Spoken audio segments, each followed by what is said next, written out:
ইন্তেকাল করলেন একই বৎসরে। এই বৎসরটাকে আমুল হুজুন বলা হয়। আমুল হুজুন অর্থ হলো চিন্তার বছর, পেরেশানির বছর। মানে যারা রাসূলের সবসময় কাছে থাকতেন, বাহিরে গেলে যিনি নিরাপত্তা দিতেন, খাজা আবু তালিব যতদিন পর্যন্ত জীবিত ছিলেন, রাসূল সাল্লাল্লাহু আলাইহি ওয়াসাল্লাম সহ তার সাহাবায়ে কেরাম অনেক রকমের জুলুম নির্যাতন থেকে কি ছিলেন? মুক্ত ছিলেন। আবার ঘরে আসলে আম্মাজান খাদিজা রাদিয়াল্লাহু তাআলা আনহা অনেকে কি দিতেন? সান্ত্বনা দিতেন। প্রিয় হাজিরিন, যখন নবুয়তের 10ম বৎসরে এরকম একটা ঘটনা ঘটে গেল রাসূলের জীবনে, তখন আল্লাহর হাবিব সাল্লাল্লাহু আলাইহি ওয়াসাল্লাম যখন দেখলেন এখন তো আমার চাচাও নাই, আমার ঘরে আমার স্ত্রীও নাই, তো উনি বড় আশা নিয়ে ভরসা নিয়ে তায়েফের ময়দানে গমন করলেন যে তায়েফবাসী হয়তো ইসলাম গ্রহণ করবে। তায়েফ হচ্ছে মক্কা থেকে প্রায় 60 মাইল দূরে। কয় মাইল? 60 মাইল দূরে।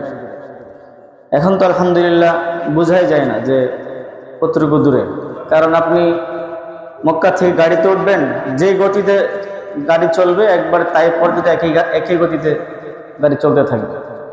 দুই দিকে প্রশস্ত রাস্তা আছে, কোনো ঝামেলা নেই।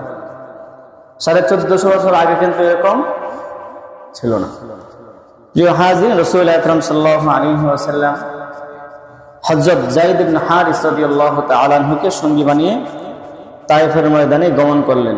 তায়েফে গিয়ে যখন আল্লাহর হাবিব সাল্লাল্লাহু আলাইহি ওয়াসাল্লাম ইসলামের দাওয়াত দিলেন, আল্লাহর একাত্মবাদের দাওয়াত দিলেন, তখন তায়েফবাসীরা রাসূলের দাওয়াত তো গ্রহণ করলই না, এমনকি রাসূলের সাথে খারাপ আচরণ করলো।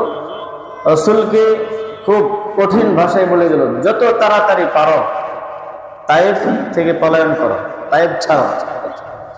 তারা এই কথা বলেই ক্ষান্ত হয়ে যায়নি।